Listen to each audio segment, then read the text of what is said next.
Virus is considered non-living entities. They cannot reproduce by themselves. They need a host. Most are not looking to jump into humans. But why does a small fraction infect us?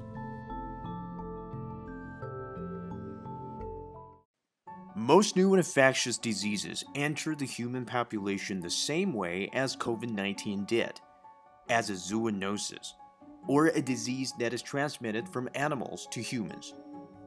Mammals and birds are believed to host over 1.6 million undiscovered viruses. Don't panic. Although we live in a virus-filled world, we mostly remain disease-free. But we're going to talk about one exception, a virus that successfully transits from one species to another. Scientists call it a spillover event.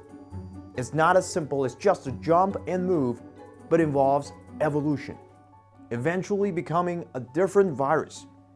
It's a long, complicated process. For example, scientists have found the closest virus to novel coronavirus in nature is an existing strain detected in a bat a few years ago.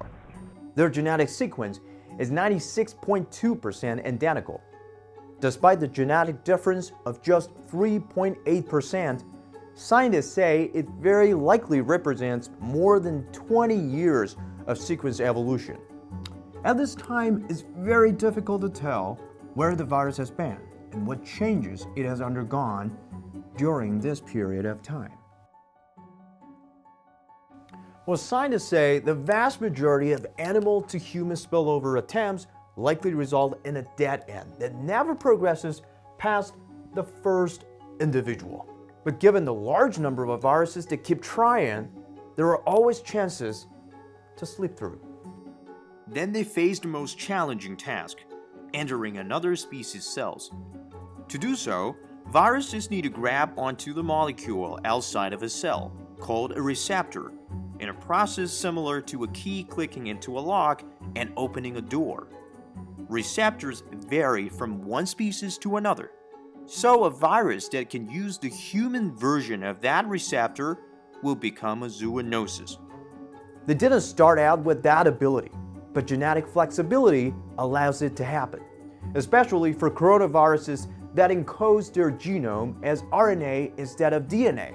Without a proofreading function of DNA, RNA tend to have more errors or mutations when they're copying over their genetic code, creating more versions of themselves. Some of this may adapt to a new environment, like the human body. In addition, some viruses can make up a new genetic code through a process a bit like sexual reproduction. Two viruses can swap segments of their genomes with each other and create a hybrid that differs from their parents. But no matter which method they adopt to mutate, the process needs time and space. A research study examined the coronavirus-carrying bat, human, and a potential intermediate host, the pangolin, checking the specific genome sequence that controls receptor binding. That's a key factor in determining how infectious a virus is. It found that compared with this bat version, the virus in pangolins shows greater similarity to the one in humans. This suggests it may have used its time in the pangolin to alter itself so as to be a better fit for a human host.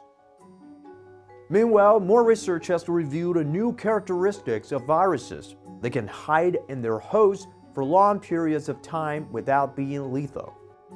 Another theory is that this means the key mutation of a successful spillover could occur after the virus hops onto a human, instead of while it remained in an animal. If that's the case, the theory says the animal-to-human spillover could have occurred earlier, meaning a less severe version of COVID-19 has been silently spreading among humans long before the outbreak in Wuhan.